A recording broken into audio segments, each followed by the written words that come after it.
Selamat pagi, salam damai bagi Tuhan. Karena hari ini kita berjalan ikut jalan Tuhan. Nah, ini bro, kita mau bertanya. Sekarang untuk memajukan suatu daerah itu kebanyakan melalui pertanian. Di bidang pertanian yang mana lah yang bisa kita lakukan supaya bisa mengangkat ekonomi kerakyatan? Bisa mengangkat ekonomi kerakyatan. Ya. Baik, terima kasih Bang Muklis. Kita hari ini bincang-bincang aja ya, santai Iya, di orang putih. Walaupun kita ini aktivis ya, tetapi kita boleh mengkritik, tapi kita berikan solusi yang terbaik untuk negara dan pemerintah. Baik, Adil Katalino, Bacuramin Gasaruga, Basengat Ka Sibada. Tadi kalau bincang-bincang masalah pertanian, kebetulan letak geografis negara kita itu kurang lebih 70% lah di lahan pertanian di seluruh Indonesia, khususnya Kalimantan, ya Kalimantan Barat juga ya, Terletak di Bengkayang. Nah, terus kalau kita lihat dari letak geografis, kalau kita melihat tanahnya, ini kalau kita kembali kepada Bengkayang, ini kurang lebih dengan standar Jawa tanahnya. Kalau kita melihat debit tanah itu. Nah, untuk sebuah negara, ya kita berharap kepada pemerintah pusat, pemerintah provinsi dan pemerintah daerah, baik kabupaten dan kota, bahkan ke desa ya. Iya. Yang harus kita gerakkan ini adalah swasembada pangan dan ketahanan pangan di bidang komoditi. Salah satunya ya komoditi tanaman keras seperti karet ya, termasuk kalau bisa yang saat ini yang lagi booming ini super ya, karet, pinang, supirnya sekarang tuh ya. Ini kita berkaitan dengan tanaman keras dulu. Iya, yang keras. Nah, yang keras ini kan karet, termasuk pinang. Iya. Apalagi nih? Kratom ya. Saat Kratom. ini yang lagi booming ini kratom, satu-satunya yang ada di Indonesia itu, yang bibitnya super itu, yang ada di Kapuas Hulu. Nah, sebenarnya kalau kita bicara pertanian ini kita tidak cukup 1 jam atau 2 jam loh. Ini panjang sekali. Nah, ini berkaitan dengan pertanian. Bengkayang ini memiliki daratan pegunungan yang lumayan banyak. Kurang lebih ya berapa pulau ya? 6.000 pulau lah. Yang kita pertanyakan juga dengan yang 6.000 pulau. Nah, 6.000 pulau ini daratan nih, ya. Terus di situ juga ada sumber air bersih. Nah, kalau kita berkaitan dengan pegunungan, ada lahan kering, juga ada lahan basah, ya. Ini di daerah Kepulauan Kabupaten Bengkayang ini, di daerah Sungai Duri, ya, Samalantan sampai sana itu ada lahan basah untuk gabah. Nah, kalau untuk komoditi palawija, ya palawija ini, iya palawija. Ini di daerah Lumar sampai ke Jagoibabang, bahkan perbatasan Malaysia Indonesia itu di sini. Seharusnya pemerintah itu menggerakkan yang namanya ketahanan pangan untuk meningkatkan kesejahteraan masyarakat, apa yang dibilang tadi. Kebetulan Bengkayang ini letak geografisnya itu luar biasa di bidang pertanian. Jadi untuk sekarang khususnya di Bengkayang, kita sekarang banyak petani. Tapi yang kita mau di Bengkayang ini bro, petani itu dari 1 bulan sampai ke 5 bulan dia menghasilkan. Jadi apa-apa yang harus digalakkan untuk bertanam. Ya, kalau kita sudah mencoba ya, kalau kita mencoba jagung misalnya. Iya. Kalau jagung ini kurang lebih 4 bulan. Ya, kurang lebih 4 bulan. Tapi terkadang kalau jagung kalau ini kacang 90 hari. Jagung ini kan biayanya ini agak lumayan berat. Iya. Bibitnya mungkin dia agak murah, tapi perawatannya, pupuknya sangat lumayan. Ya, kalau kita kalkulasi dengan tanaman keras seperti pinang misalnya, atau ini apalagi yang booming di Kalimantan Barat ini super yang namanya kratom ini boleh dikembangkan, dibudidayakan di Kabupaten Bengkayang agar ke depan kita juga tidak kalah saing dengan negara-negara tetangga seperti Thailand sekarang ya, Iya. sudah mengembangkan bagaimana Thailand mengembangkan pertanian. Ya, dulu saya dengar Thailand ini mau sedikit kolot, tapi pemerintahnya cepat mengatasi semua itu. Lalu Thailand itu booming di bidang pertanian, booming sampai dia ekspor beras ke kita, gabah. Nah, persoalan ini tergantung niat pemerintah untuk melakukan pembinaan petani kita. Iya. Minimal kita bentuk semacam kelompok tani misalnya, terus koperasi-koperasi. Ya mestinya yang harus dihidupkan juga bagaimana pemerintah membuat perda tentang jual beli produksi lokal daerah Kabupaten Bengkayang yang disebut dengan UMKM itu. Dan ini perdanya sudah siap sekali.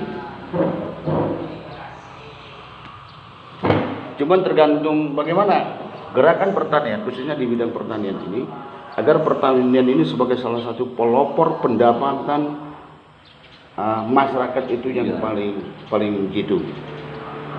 Gini, tadi udah disinggung, kita selalu bicarakan tadi bro, misalnya Kratom, Pinang. Jadi kalau aku pikir Pinang dengan Kratom ini kosnya kecil, cuma jangka waktunya aja. Pinang ini mungkin 2 tahun lebih berbuah, tapi kalau Kratom berapa bulan bro? Kratom ini saya sudah memahami sedikit, mendalami sedikit, mengerti sedikit ya, menyejarkan sedikit ya, menjawantahkannya pun kita ayo bersama-sama. Artinya Kratom ini 5 bulan aja itu sudah mulai itu sangat masa singkat panen. ya? Ya, sangat singkat sekali masa panen ya. Iya. Masa panen itu 5 bulan, kita bisa sambil ngerabak kata orang. Iya. Nah, biayanya murah, dia tidak boleh pakai pupuk kimia, dia hanya pakai pupuk kompos aja, yang hayati aja deh. Iya. Yang hayati. Kalau saya dengar nih, kalau di pupuk kimia dia mati. Nah ini Kratom super ini lagi booming, dan ini saya lihat ya, saya rias mata kepala saya sendiri. Ini boleh dibilang dengan pohon Aladin atau pohon ajaib. Begitu ditanam 5 bulan kemudian, kita bisa panen perdana, jadi pembelinya langsung ke tempat. Iya, karena tadi apa saya singgung Pinang dengan Kratom, karena tanam Pinang dengan tanam Kratom jaraknya kurang lebih sama dan cara menanam hampir sama, karena pakai tugal juga. Pinang berapalah buahnya kan tidak sebesar apa, jadi tanam Pinang itu pakai tugal, Kratom mungkin pakai tugal juga. Cuma yang hebatnya bro yang tadi, Kratom tuh masa produksinya tidak lama, karena dari 0 bulan ke 5 bulan udah bisa panen. Tapi kalau Pinang dari 0 bulan sampai 2 tahun setengah baru panen. Berarti nilai ekonomisnya lebih besar mana bro? Ya Kratom. Ya. Kalau kita lihat ya pemerintah, ya, kita berharap ya dengan pemerintah agar pemerintah itu memberikan semacam satu ya pra-sosialisasi kepada masyarakat, sosialisasi pertanian. Bagaimana gerakan-gerakan pertanian ini melalui PPL ya. Pertanian agar pertanian ini bergerak gitu loh. Jadi menjaga letak geografis kita juga. Kebetulan kita ini kan Kalimantan ini kan letak katulistiwa, jadi suhu itu begitu panas sekali. Bro, selain yang dua ini bro, apa lagi? Lalu yang kedua, kita di garis informasi sih kita di garis cincin Indonesia ya, di garis cincin, artinya panas itu sangat luar biasa. Makanya kalau tidak kita gerakkan yang namanya swasembada pangan, ketahanan pangan seperti Pinang atau karet atau ya Kratom ini tadi atau pohon-pohon yang lainnya, maka kita akan mengalami cuaca yang begitu ekstrim nanti. Nah, kita jagalah alam kita melalui pertanian ini. Ya ini bro, dari yang tadi udah kita singgung Pinang dan Kratom. Selain yang berdua ini, apa lagi yang harus kita kembangkan di Bengkayang? Selain yang dua ini, iya, Pinang, pisang ya, ubi, ketela, banyaklah komoditi-komoditi. Berarti kita Bengkayang ini sebetulnya kaya. Luar biasa. Kaya sebetulnya kita Bang. Luar biasa. Tinggal niat semua kita. Iya. Niat kita semua. Tapi kalau masyarakat punya niat, tapi kalau yang pemasok tidak ada pembeli, tidak ada, susah juga. Ya, pembina utama ini kan pemerintah. Pemerintah juga. Karena kita tetap bagaimanapun kita tinggal di negara Republik Indonesia, kita harus mengikuti aturan pemerintah. Nah, makanya tadi kita berharap kepada pemerintah, khususnya ya kita bicara ke Bengkayang dulu lah, Bengkayang ya, kita agar ada semacam agreement perkebunan dizonakan.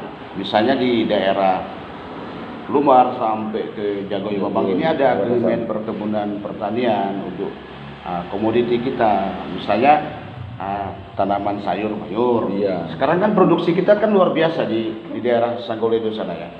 Sanggoledo itu kalau sebelum Covid dulu memang itu yang paling banyak sayurnya, sampai bawa ke Malaysia, ke Kalteng, Sintang, semua Sanggoledo yang nyuplainya.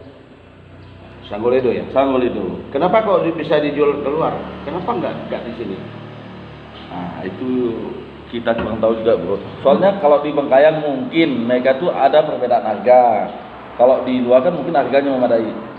Karena mungkin di Bengkayang ini tanah pertanian semua, jadi semua bisa tanam. Itulah faktor harganya. Baik, gini. UMKM ini kan sudah diperdakan, ya, diperdakan oleh Bupati bersama DPR.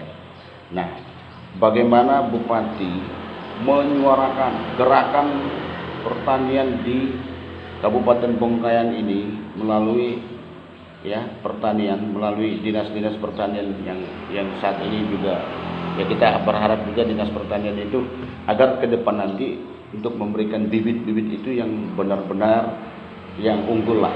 Yang benar supir. Nah, makanya hati-hati juga dengan Gapoktan ya. Gapoktan ini kita harus melakukan penelitian kecil. Minimal kalau pemerintah memberikan bibit, kita cek dulu di lab apakah ini bibit ini layak atau tidak. Biasa kan mengecewakan.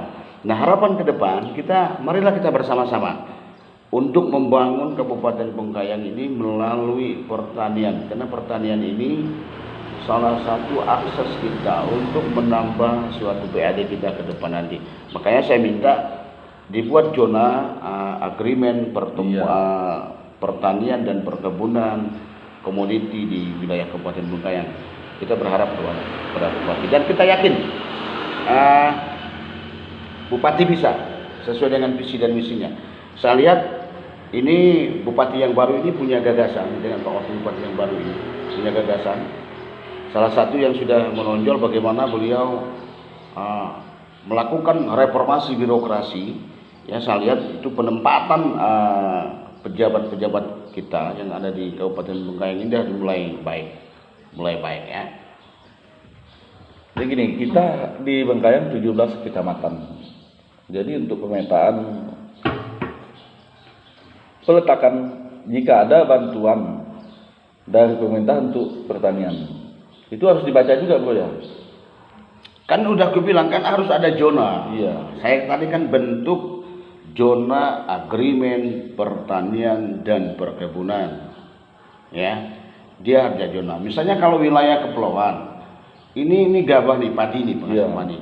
Ya kita atur di sana ada zonanya. Terus Sanggoledo dari Lumar ke atas ini sayur mayur nih, komoditi keras juga seperti sengon atau karet atau katakanlah juga nanti ya keraton ya. Ini harus dibuat juga. Makanya ada koperasi, mungkin ada asosiasinya, ada kelompok taninya, agar nanti ke depan kita pemasarannya itu lebih gampang. Jadi sebagai mitra utama untuk melakukan pemasaran itu adalah pemerintah. Pemerintah harus mempersiapkan pemasaran supaya rakyatnya tidak payah jual. Punya peran penting pemerintah juga. Ya pemerintah, makanya selaku pembina utama pertanian yang ada di Kabupaten Bengkayang itu adalah pemerintah, menyiapkan bibit, menyiapkan pupuk, menyiapkan pemasaran. Wah, kalau kita bicara pertanian bro, kurasa pelan-pelan ya, yang halnya yang kriminalisasi misalnya ya, nah, itu akan hilang dengan sendirinya. Jadi ayo kita buat sibuk kita dengan pertanian agar kita setiap hari itu kita berkumpul di masa-masa pilihan. Karena di pertanian ini kan tidak harus punya modal besar. Ada khusus tanaman-tanaman yang modalnya kecil.